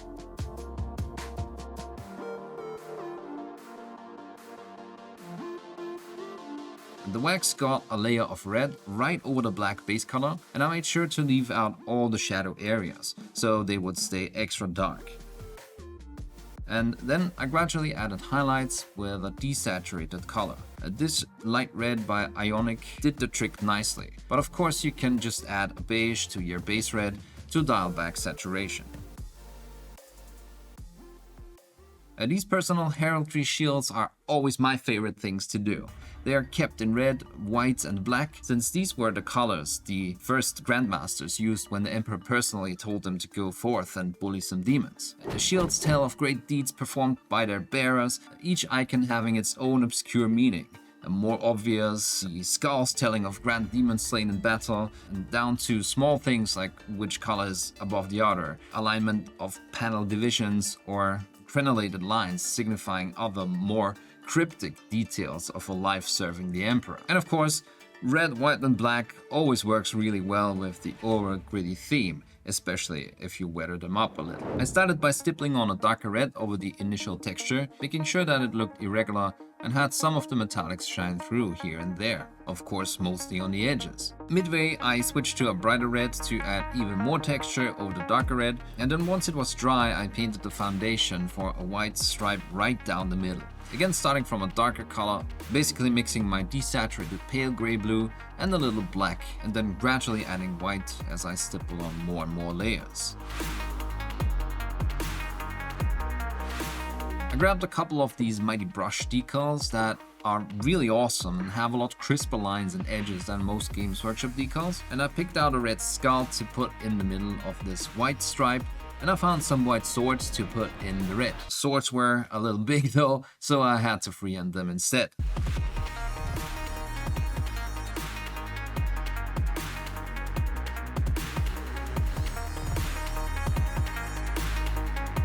For the scribbled lines, I usually pick out a brush that has like 2 hairs left at the tip, but has a large enough belly to retain a good amount of paint, so I don't have to pick up paint constantly. And then I just try to paint irregular horizontal lines. The paint I'm using is usually a mix of burnt sienna and black, because just using pure black is too jarring. Adding a little flow improver helps too, and in case you can't read what I wrote, it says, "Dear warp entity, do not possess me please. Signed, Steve."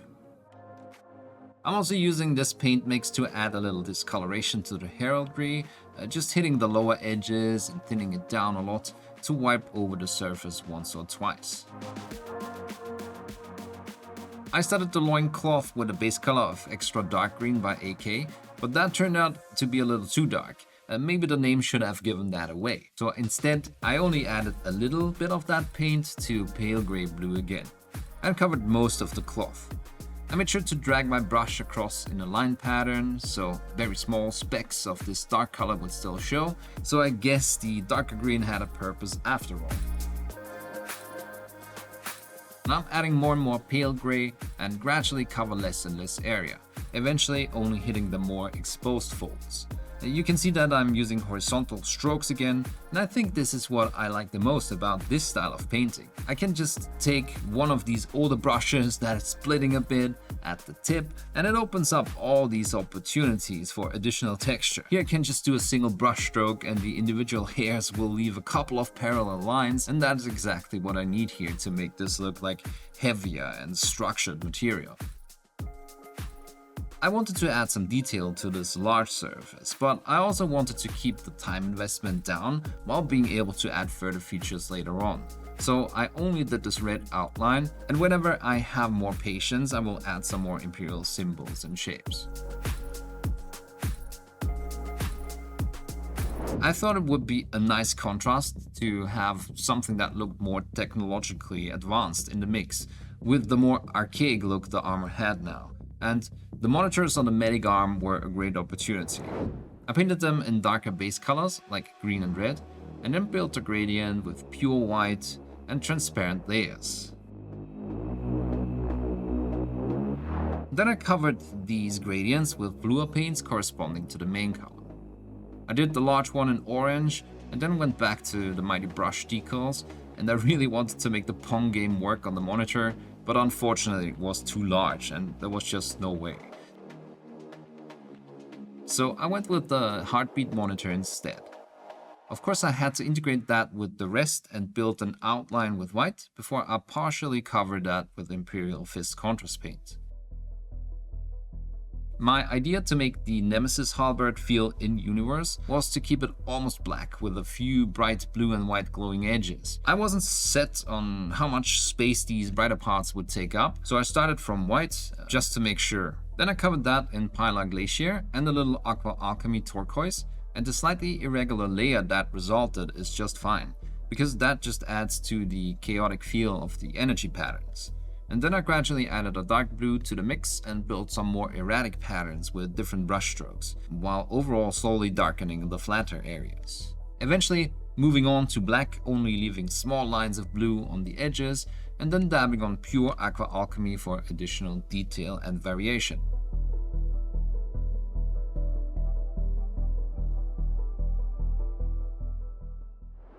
The backside looked a bit boring, so I channeled my inner El Miniaturista and made it look like the suit is burning through 12 tons of rocket fuel per second.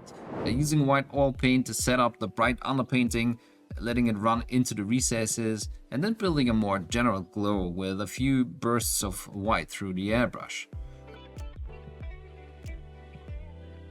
I built the main color with orange fluo paint and made sure there was some spill onto the adjacent areas to reinforce the feeling of radiating heat.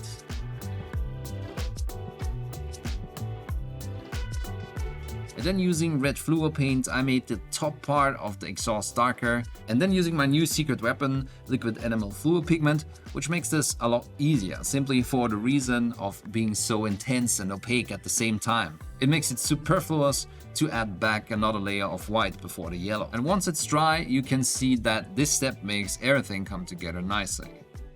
I'm carefully dry brushing more red on the raised parts and then covering less air with a black layer.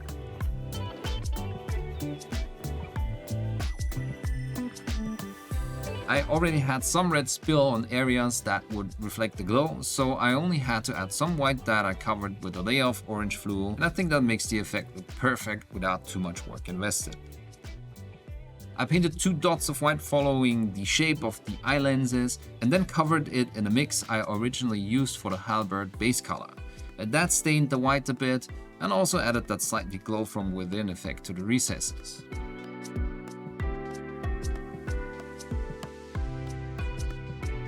To draw everything together, the idea was to add a little grime, a little extra wear, and in hindsight I think this is not really necessary, but I used thin glazes of burnt sienna to build some brown discolorations.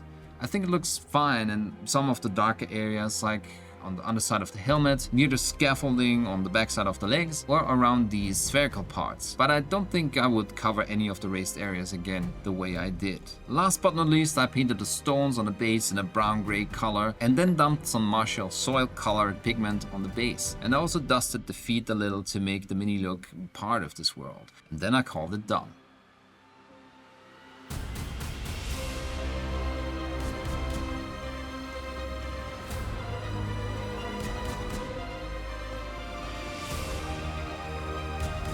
Except for a little color choice hiccup in the beginning, I think this worked out better than I expected. The texture looks great, and I like the bright and reflective parts standing out against the muted and matte grey-blue areas. And most of all, it was really surprising how fast this was. I don't think I ever went more YOLO than this, and it's great to see it still coming together regardless. If you're cutting back on some of the detail work and doing it in a batch painting assembly line, I think you can crank out a mini that looks way better than it should, given the investment in under an hour.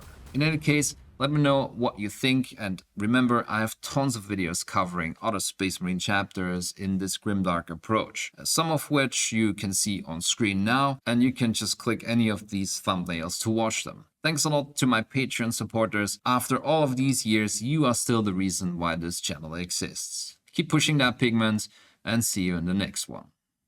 Ever since my first Grimdark video, I wanted to do a Howling Griffon in the same style. But it was quickly evident that this would be an absolute nightmare. It's a quartered scheme, alternating between yellow and red. Two colors that already have a reputation for being annoying on their own, now carefully split across tiny armor plates. And I really didn't want to deal with wrapping my head around masking tape and whatever other forms of self-inflicted psychological damage I had to come up with to make this work. Much has happened since first I played around with this Grimdark approach, and most of all, Slapchop happened. A painting method hated by half the miniature community and celebrated by the other as the greatest shortcut to army painting since the discovery of dry brushing.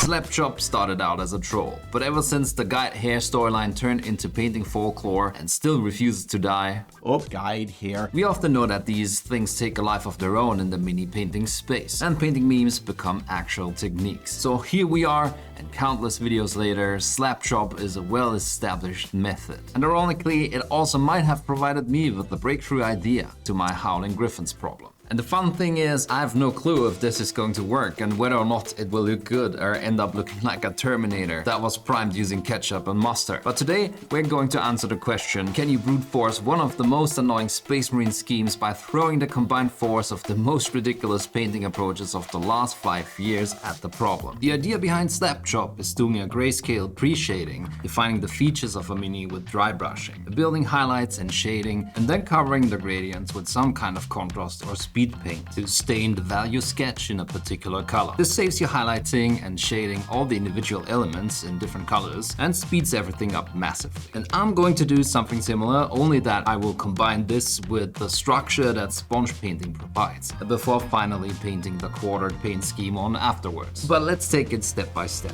I'm starting from this dark brown base coat. This is going to be the color that's still shining through where I don't apply the brighter paint. The first consideration in this process is how bright to start. I'm not going to white right away, so I can build a bit of a gradient, and hopefully this is going to be dark enough to make a difference. I think this is the part where I should experiment on plastic art first, but who are we kidding? You know I'm not into that. I grabbed a blister sponge. Just look up packaging foam if you don't own any already. Ripped that up a bit to leave a smaller print, thoroughly loaded it with paint, and then dabbed it on a paper towel until it left just enough paint and a pattern I was happy with. This is the most important step here, getting the sponge into a shape and size that is small enough for the area you want to cover and making sure there isn't too much paint on it.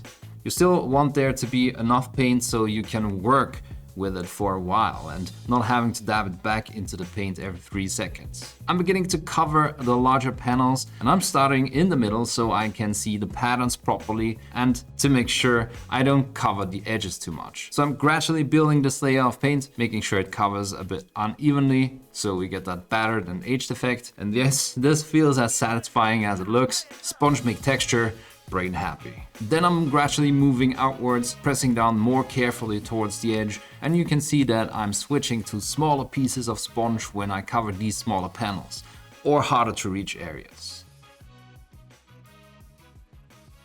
On the helmet and the chest that are more detailed, I'm dabbing on a bit of a structure first, and then I'm switching to a brush to have a bit more control while I cover these smaller parts a little more carefully.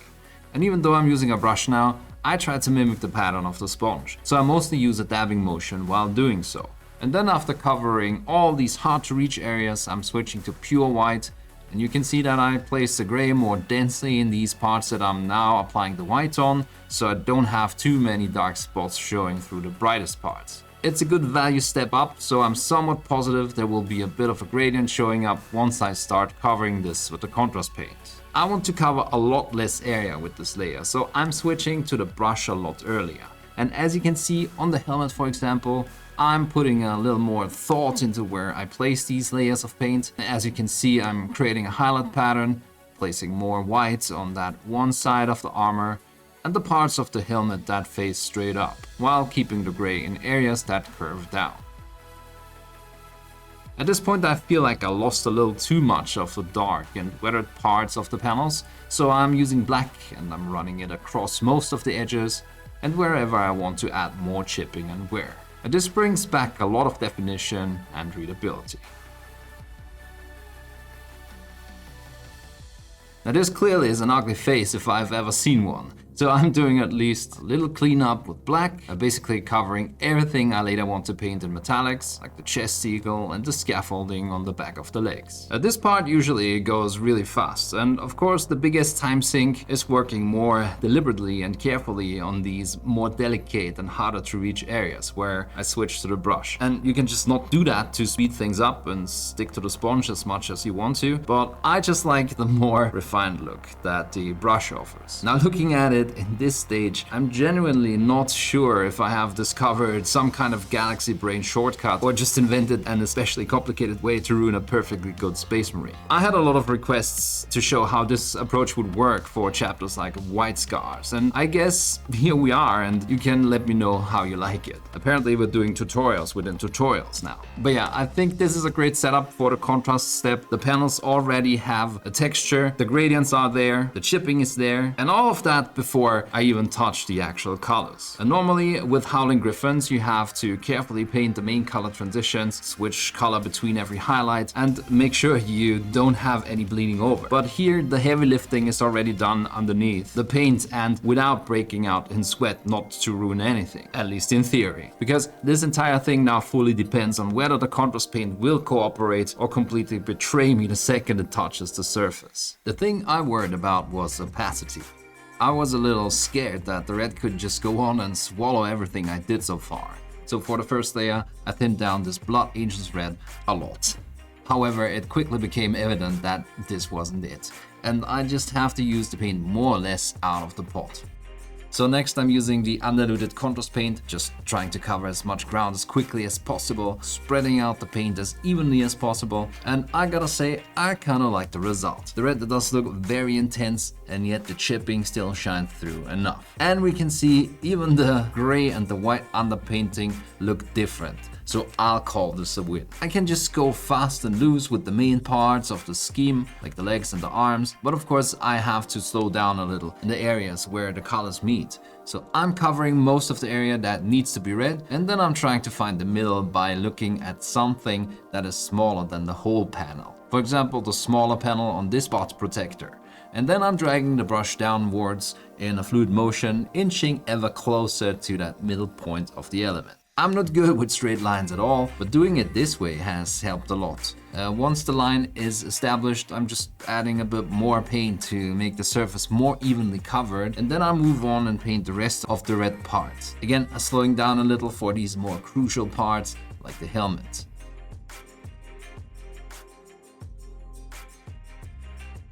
I'm also painting the casing of the bolter red, which is going to be okay since the hand holding it would be yellow, so there's no clashing.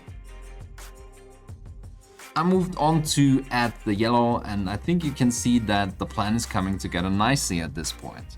Again, I had to move a little quicker, making sure no stains and patterns developed, and the paint was spread even. I think this worked really good, and wherever I had a bit more of the paint collecting, it would turn a little more orange, so that was a good way to build some shading. The good thing is, with the darker part applied first, I could just slap the Imperial Fist yellow on there and not worry too much about it ruining the area where the two colors meet. Here you can see that I hesitated for a second, but then I thought, nah, it'll be fine. And it was. So I covered all the rest of the white with yellow and pat myself on the back a little. Every time I paint something this worn down, someone will point out that Space Marines have chapter servitors, armorers, and entire support structures dedicated to maintaining their equipment. And their armor is sacred, meticulously maintained, even though often hundreds or even 1,000 years old. And honestly, That's completely true. If your vision of a Space Marine is a warrior stepping out of the battle barge before deployment, armor freshly blessed by tech marines, pristine purity seals fluttering heroically in the toxic exhaust breeze of a nearby Prometheum refinery, and every nook and cranny perfectly clean, then a pristine paint job probably makes more sense. What I'm trying to do here is a little different. I'm not trying to paint the Space Marine before the battle. I'm trying to paint him halfway through his 10th campaign on a world nobody will remember.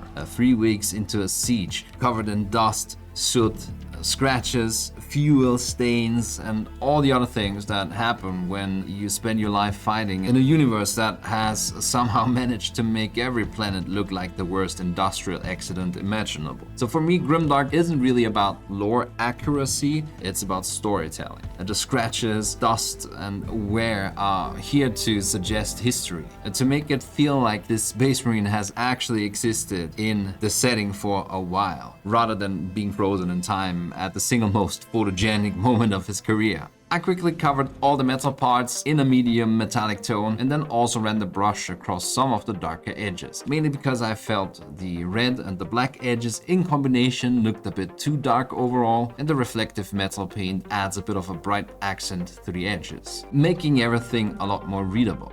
I focused a lot on these more exposed edges and made them bigger on corners, and wherever the black edge had a bigger chip showing. For example, I also made the metallic chipping wider. In true Grimdark fashion, I shaded the metal parts in a very dark brownish color to make them look like darkened metal, just discoloration that builds up over the ages on the battlefield. I was using burnt umber ink and mixed a little black into that, which gave the perfect tone, and I treated all the metallics in the same way.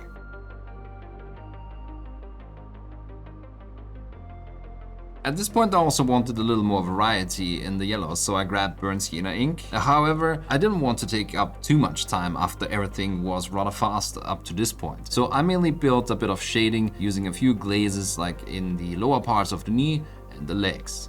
This also added a bit more grittiness that I'm always looking for with this painting approach. If the miniature doesn't look like it has been deployed continuously since M36, I usually feel like I haven't gone far enough. I gave all of the yellow elements the same treatment, just a little shading here, a little variety there, and then went back to work on the metallics. Mainly bringing out the edges again to increase the contrast,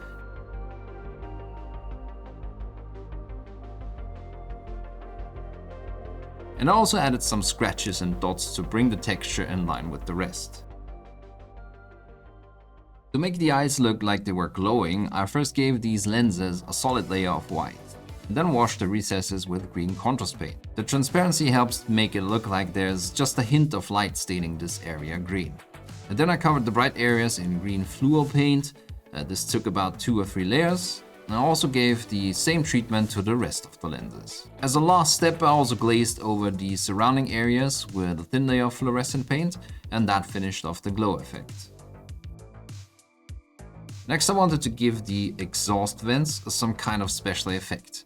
I did something similar with my Grey Knight Terminators, but the fiery red, orange and yellow would probably not have looked good in the context of the armor colors, so I decided to do a bright blue glow. The problem is, I was so content-brained, I wanted to do something quick with the airbrush that I could also edit into a reel and get 1 million views and blah blah blah, but I just could not get it to work. The idea was to set up the blue glow with a dark blue contrast paint, and then I wanted to follow that up by painting the inside with Ducat blue, building just a little bit of a brighter halo with some overspray. But I just could not get this color to spray through the airbrush. I spent about 2 hours trying to dial in all the parameters, playing around with PSI, thinning it more, and all it did was going from unsprayable to spiderwebbing and spitting. There was just no middle ground. I eventually tried to brute force it, and it ended up just looking like way too bright. So I switched my approach. I used the Ducat blue as a base color and applied a layer of white oil paint in the recesses. And then I rebuilt the red and yellow around the vents because that just looked horrible, and started to darken the raised parts with dark blue and the recesses with Ducat blue, creating a gradient towards pure white.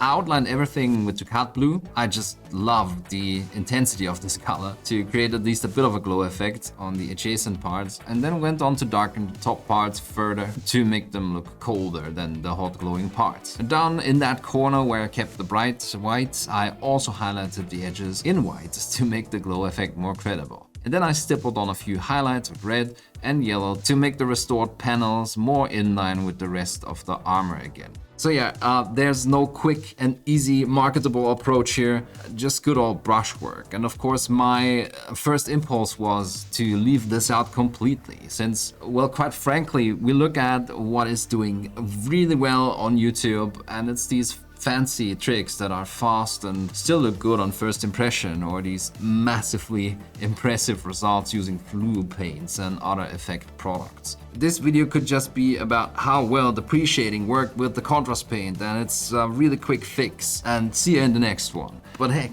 miniature painting is not just that. It's about trying things and making mistakes and the fixing of said mistakes. And sometimes it's about fighting through frustrating phases. And if nothing else, I hope this helps to not forget about that. Because if you watch enough painting content, it's easy to get the impression that every technique works exactly as intended on the first attempt. Meanwhile, I'm sitting here 2 hours deep into what should have been a 5-minute glow effect, questioning if everything I learned about airbrushing was just a fever dream. And honestly, that's just normal. Sometimes the cool shortcuts work, and sometimes you end up putting the airbrush down and solving the problem with a brush, like hobbyists have been doing for decades. I don't really want to cut these parts out because they're a pretty big part of the hobby. The miniature you see at the end is usually the result of a whole series of small adjustments and compromises that never make it into the thumbnail. And if nothing else, might help you see miniature painting in a more relaxed mindset, without the pressure to get it right the first try, or feeling like every failed experiment is a disaster instead of just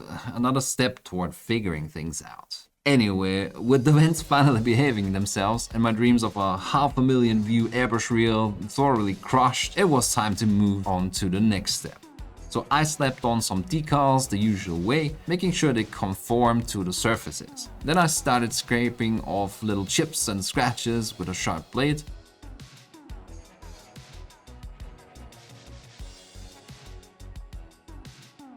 And once I was happy with the wear and tear I produced, I shaded the decals so they would fit in with the rest of the armor.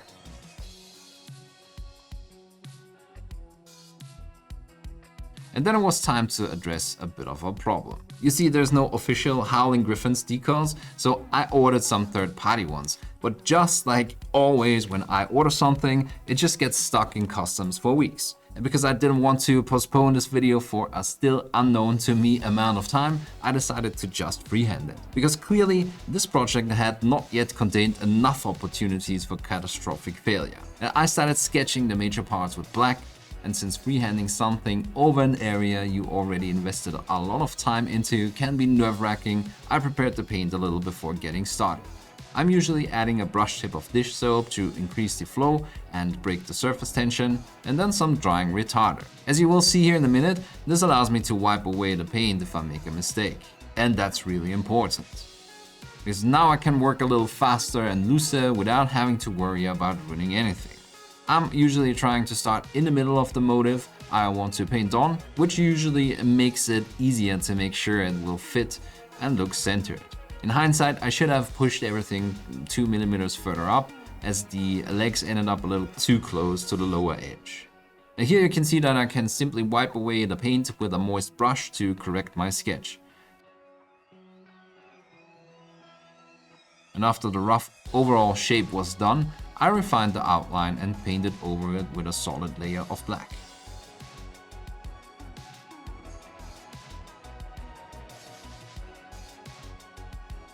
I put a dot of white on to fill in the eye and covered that with Imperial Fist Yellow, and I also added some chipping the same way.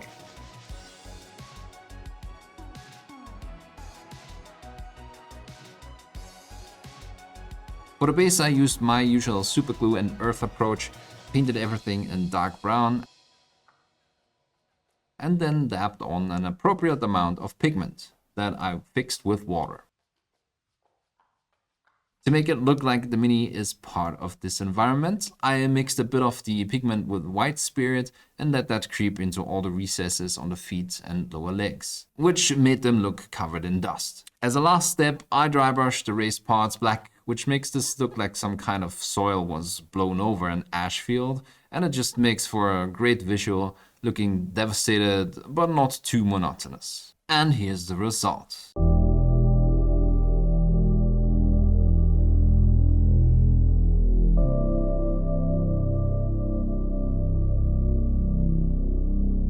Alright, I think that turned out pretty decent. I'd say Grimchop, or Slapdark, whatever you want to call it, is definitely an experiment that worked better than I imagined. And I'm now pretty sure this will work with any chapter you want. That makes me want to do an ultramarine next really, just to see if it does. Definitely try this at home, and if you do, make sure to let me see the results. But yeah, especially for chapters with a checkered or half livery, this is just such a time saver without compromising any quality. So I'm glad I tried it. And as I said a couple of times, Grimdark to me is more a set of parameters the mini exists in, rather than a particular result that is connected to products like streaking grime or oil paints. To me, it's grittiness, texture, and that aged and worn feeling. And you can create that in multiple ways, even with contrast paints, as we just saw.